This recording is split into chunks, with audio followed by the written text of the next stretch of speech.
Hello, everyone. I thought I'd do something a little different today. Normally, I'm concentrating on flight sim goodness, but I thought I'd kind of take a break from that and take a look at some rocketry. Of course, over the Steam sale, there's a bunch of really cool games out there, and I said, hey, some of this stuff I'd really love to be a part of and kind of check out on my own. And, I was a space nut long before I was an airplane nut, so I just thought we'd check this out. So the game we're going to be checking out today is called SimpleRockets 2. Today, we're basically just going to build a super duper simple rocket. We'll take it up into space, maybe do an orbit with it or something like that, and kind of call it a day. Again, I'm not going to do anything too crazy. I just kind of want to show you some of the neat features of it. So first things first, this is our handy dandy default rocket. I'm going to come down here and bop this button. So first things first, when you think about a rocket, you got to think about its payload. So in this case, our payload is a teeny tiny little module kind of chilling up on the top here. Again, it's not the world's most sophisticated payload. If I wanted to make things a little bit more serious, what I could do is I could come up here, I could get myself a handy dandy astronaut.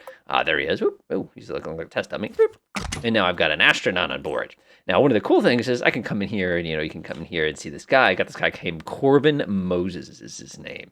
So I got to give this guy a little bit of credit because I know we can give him another name.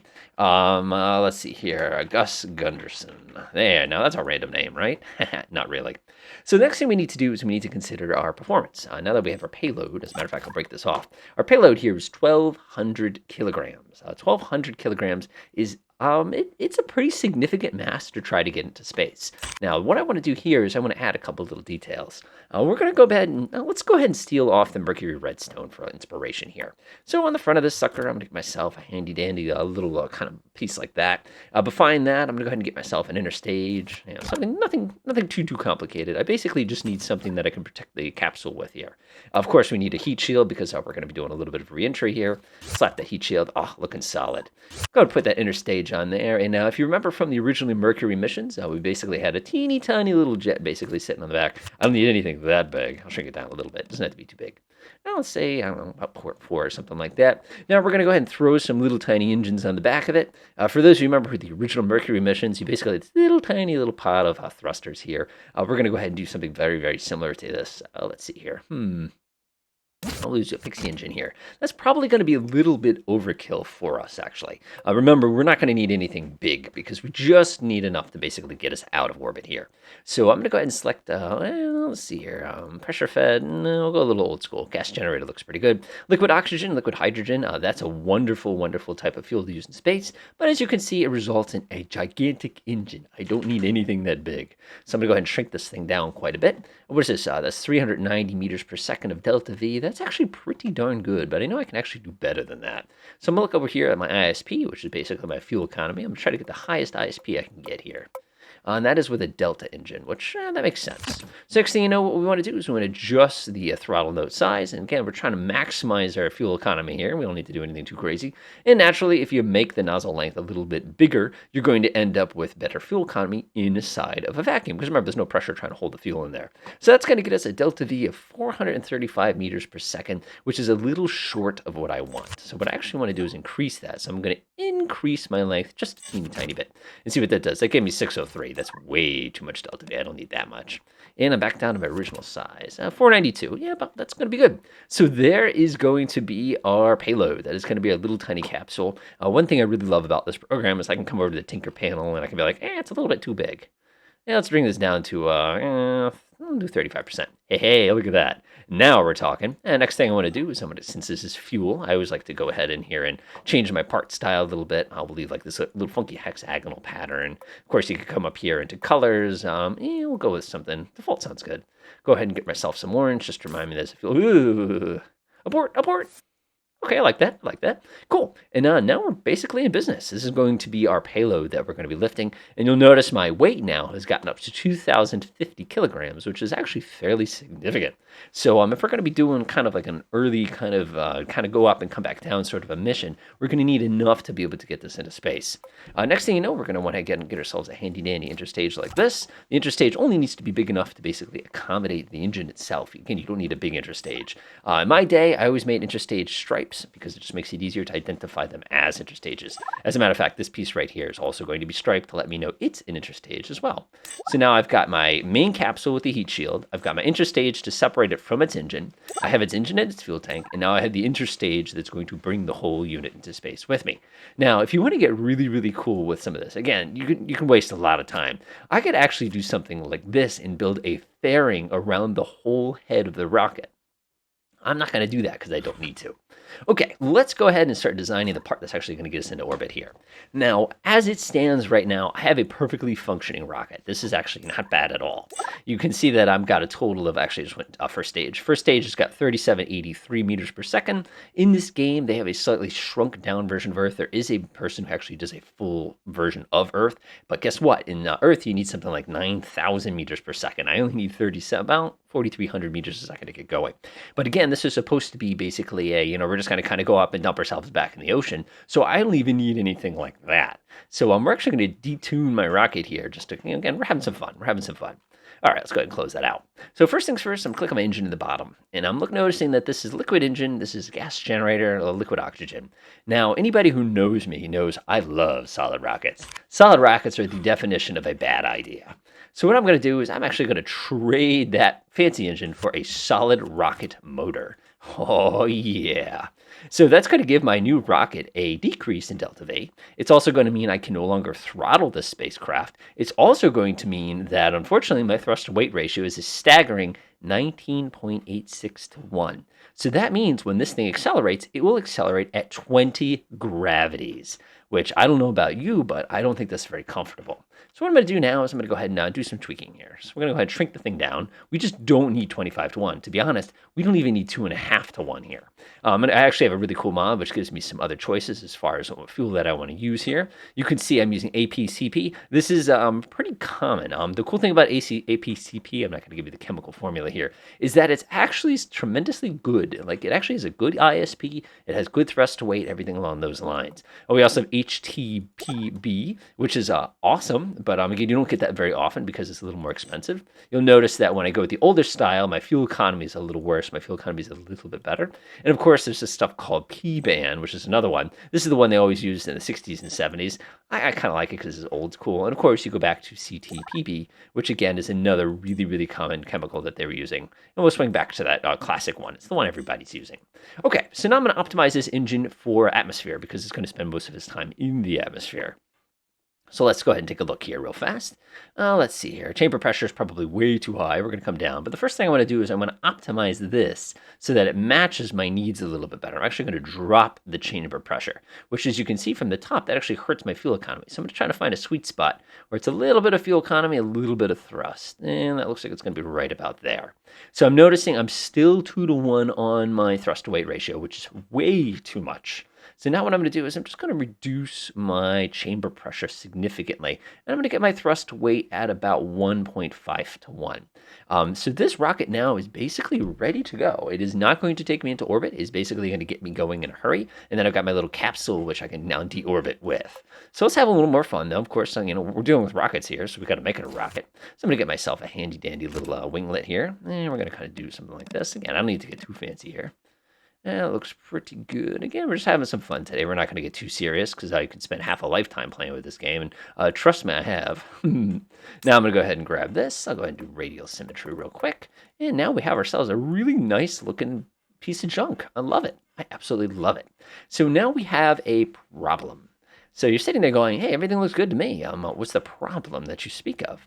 Well, the issue is we have a solid rocket booster on the bottom. Solid rocket boosters cannot gimbal, which means we cannot steer this rocket once we leave the atmosphere and we can't use our fins anymore. So if we want to solve that problem, I'm actually going to make this a little bit bigger here. There we go. In order to solve that problem, what we're going to have to do is bring in an RCS system. But if we're going to bring in an RCS system, we're now going to need to get ourselves some RCS fuel. Of course, you could also use a gyroscope for this purpose, which is actually not bad for something this small. But again, I'm trying to keep it relatively simple here. So I'm going to go ahead and get myself a new fuel tank. I want to make it about 1/2 meter. It looks pretty good right there. Go ahead and do some quick adjustments here. We're going to manually select. We're going to be interested in hydrogen peroxide. That seems safe. Hydrazine, we need monopropellant. Monomethyl hydrogen, liquid oxygen, liquid ammonia, RFNA, nitrogen. Well, that sounds safe. Let's see. Hydrazine would normally be what you're using. There it is. Hydrazine monopropellant. So basically, this is going to allow us to carry a little bit of extra fuel so we can maneuver the rocket. I'm going to pop that off. I'm going to slap that on there real quickly. I'm going to go ahead and change its color just to kind of remind me that it's something a little bit different here. That looks pretty good to me. Again, remember, this is going to be holding hydrazine, so we'll go ahead and make it green if there's a green. There's no green. Click right there. I'm going to go ahead and pick the color green, and boop, there we go. Now I know that this one is hydrazine because it's green. The next thing I'm going to do is I'm going to get myself a little tiny bit of battery. And again, I don't need a lot of battery here. So I'm going to use like something like 0.1 battery is going to be plenty of battery. I'm going to stick that right on the top like that. I'm going to go ahead and adjust that. I'm actually going to ask it to carry battery. So let's see here. Battery, battery, battery. Delightful. So now I've got a whole thing of battery. I've got a whole thing dedicated. We're going to go ahead and set this to panels. Why not? Go ahead and get ourselves some color. Let's grab some color. Battery, I always think of the color black. So we'll grab this fancy black. Boop. And now we've got a little blasted battery at the top of our stage here. I'm going to go ahead and take this whole rocket and put it right back on. So now we have some monopropellant on board. And because we have monopropellant, we can now use these little thing called RCS thrusters to actually navigate and kind of push the rocket where it needs to go. So I'm going to go ahead up to here. I'm going to give myself some little mono thrusters. There they go, right there. I'll put some at the tippy top. And we'll put it right there. And I'm going to go ahead and set these to be, we're going to do radial symmetry again, just for fun. Boop, boop, boop, boop, boop. Looks good. And we'll go ahead and put another set of those right here near where the rocket itself is. So again, we're just going to be using these to help us maneuver because we have solid rockets. Put you right there. It's not going to have the most torque, unfortunately, but I really, really wanted to design it so that I could snap it off the rest of the rocket when I don't need it for my re-entry later on. I'm going to go ahead and give myself a little bit more of those. And now we have our rocket. Man, does that thing look like a piece of junk. That's how you know it's one of mine. So the last thing I want to do now is I want to adjust the automatic pilot program. The reason I want to do this is I've learned from a lot of experience that the derivative is going to be too high on a rocket this small. So I'm going to knock this down, really proportional about what I want it to be. I can bring the range down too if I need to. Now we're going to go ahead and take a look at our stages. I like to go ahead and open them up. Let's make sure everything makes sense logically. All right, so the solid rocket booster fires first. Correct. Next, we get an inner stage. Correct. Our Pixie engine will not fire right away. We're actually going to use that to reorbit, or I should say deorbit. Then we have our inner stage, which is located right here, which is going to separate our top capsule, and we have our parachute up at the tippy top. This is going to be great. I can't wait to see how this is going to work, seeing as I didn't test this. I just kind of sat there and said, hey, I want to play a fun game. Let's do it. All right, moment of truth, everyone. Okay. So one of the problems with solid rockets, as anybody on Earth will tell you, is the fact you can't throttle them. Once you set go on this thing, it's going to go. So first things first, I'm going to aim myself east, which means I get to take advantage of the rotation of the planet. Everything is looking pretty good, and all I have to do is tap the space bar, and away we go. Oh, were you expecting something a little bit more exciting? Unfortunately, you're not going to get that right away. So the first thing you need to do whenever you're going to go ahead and take a rocket up into space here is we need to go ahead and get out of the thick part of the atmosphere. You can see our atmospheric density here right now is pretty crazy right now. Once we get out of the nasty thick part of the atmosphere, we can actually start accelerating. One thing you'll notice is as this rocket tank is starting to run out of fuel, the whole rocket is starting to accelerate more aggressively because it's becoming more and more lightweight as we climb. All right, we're past that. I'm going to go ahead and tip us over 75 degrees. Again, notice my little teeny tiny little RCS system here is working pretty hard. This is my RCS fuel. You can see I have plenty available. If I did not have the RCS, I would not be able to tilt this rocket over quickly. I'd be using my gyroscopes. All right, we're going to go ahead and climb outside of 7,500 meters. And then we're going to start what they call a gravity turn, where it's just a gentle turn to the right. If you've ever watched the trajectory of a space shuttle, you'll notice that the gravity turn takes a little bit longer than this. One of the downsides of having a planet that has such a tremendously thin atmosphere, I should say not thin atmosphere, short atmosphere, is the fact that you have to basically accelerate up to the altitude, and then you basically have to point the spacecraft back down in order to decelerate in time. All right, our apoapsis is about 35 kilometers, looking pretty good. Basically, we're just going to try to pick up as much speed as we can. At this point, my poor astronaut up front is now experiencing a whopping 3.5 Gs. And unfortunately for him, in just a minute, that 3.5 Gs is going to go up to 8 Gs, which I don't know about you, but that gets a little tough on the chest. All right, my apoapsis it's coming up a little bit. That's going to be the highest point in my orbit. Again, this is a fairly aggressive gravity turn, but I want it to stay in the lower parts of the atmosphere here, so my re-entry burn does not have to be as aggressive.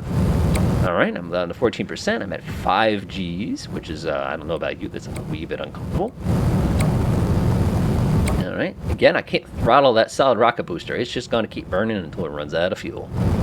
I'm up to 6.5 Gs. Ugh. Go ahead and level us off. We're just going to concentrate on building up speed. And the rocket burns out. And our little capsule, bonk. Whoop, excuse me, sir, excuse me, sir, excuse me. Gotta go. Nice. So now we are in capsule mode. Now we're running on just gyroscopes right now. Remember how we spent all the time basically setting these things up so that we could kind of burst and come back out? We have no fuel for those because unfortunately the fuel tank decided to let us go and it's kind of chilling. All right, so our goal is to land in the ocean. So we're going to go ahead and flip our whole spacecraft around. Retrograde is what they call it.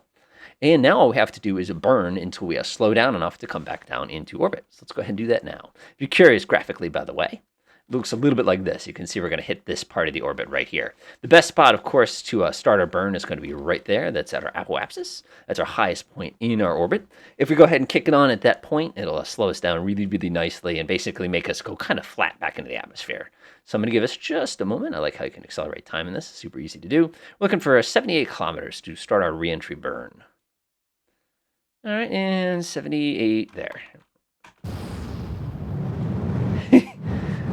Yeah, we didn't design the world's most sophisticated re-entry rocket here. We just designed it basically. All right, and it is out of fuel, but you can see we've given up about 600 meters per second of speed here, which is exactly as much as we can. All right, I'm going to go ahead and spin myself and go ahead and release, use a little bit of centrifugal force to get rid of my little handy-dandy re-entry motor. And now I am in capsule mode. So fortunately for us, we took all that time to go ahead and put ourselves a good old heat shield on here, so I'm not going to be too concerned with my re-entry process here. What I am concerned with, though, is running out of battery. If I was a much smarter designer, which sometimes I am, I would have put a little small battery in the front just to keep this thing charged, because when the gyro goes out on you during this re-entry phase, you're in trouble. Now, for those of you who are familiar with the Mercury missions, you'll notice the fact that in the Mercury missions, you actually had the capability to actually reorient this using a reaction control system. That is not something we have at our disposal. Let's go ahead and take a look at our reentry. Yeah, it's going to put us right in the deepest part of the ocean. Unfortunately, our poor folks are going to have to come get us. So go ahead and speed us up a little bit. And right when we get to about 60 kilometers, we're going to start hitting the atmosphere. Let's find out what happens.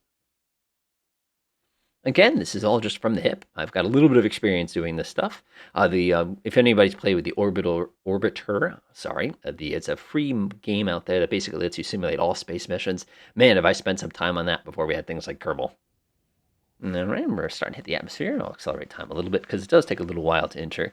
Now, one thing you're going to note is I'm only doing 1,800 meters per second here. When the space shuttle or actually really anything re-enters on Earth, you're doing closer to 7,400 meters per second. So unfortunately, the typical boom fireball that you normally get is going to be non-existent. Now, if I want to have some fun, let me go zoom out just a tiny bit. All these are planetary bodies you can visit in this program. And here we are basically doing a collision course with the ground because science. You can already see I've got lots of junk hanging around here. I'm really curious what happened to that little engine that I had a little while ago. I should probably tell it to self-destruct. Otherwise, I end up with an awful lot of space junk. I've got one saved game that has like 30 reconnaissance satellites constantly orbiting the planet just because I can. Okay, so those of you familiar with the Mercury mission would know that I would normally deploy my drogue chute at this particular point, and the whole purpose of the drogue chute, of course, would be to make sure we're oriented correctly. After that, of course, we go ahead and pop out the main chute, but we don't do that until we get to about 10.6 kilometers, as folks know. For us, since this is just a game and I can abuse things a little bit, we're actually going to not pop that chute until we get a lot lower. Otherwise, you're going to be here for a while. But notice there was absolutely squat as far as re-entry fire there because we didn't go that fast. And just like I said, we managed to bring our guy all the way back home. Our total mission time here was, it says an hour and 14, but it was closer to about 15 minutes. And what a mission, you know? Now, the cool thing is if I wanted to get a little bit more out of this mission, what I could have done is I could have done something like added a bigger rocket that carries more fuel on it and be able to take this thing in orbit. I can do all those things. But again, I want to keep things relatively simple today, just to kind of demonstrate what this program is all about. And again, you can choose your own kind of assignment. I think that's going to be low enough.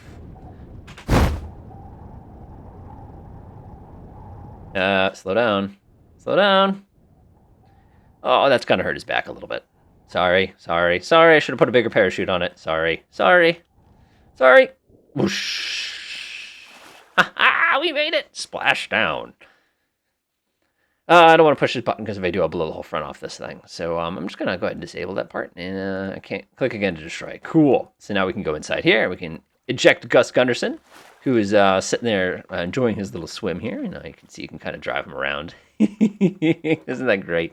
All right. Hopefully this was an interesting video for you. Again, I really enjoy playing with games like this because it's like it really gives you a chance to see what you're doing. There's another game called Simple Planes out there, which is very similar to this. I like this one better because I like to design some pretty absurd little vessels that I've kind of played around with, and I just think it's so cool that I got my little astronaut just kind of chilling here swimming. And again, it's just sort of fun.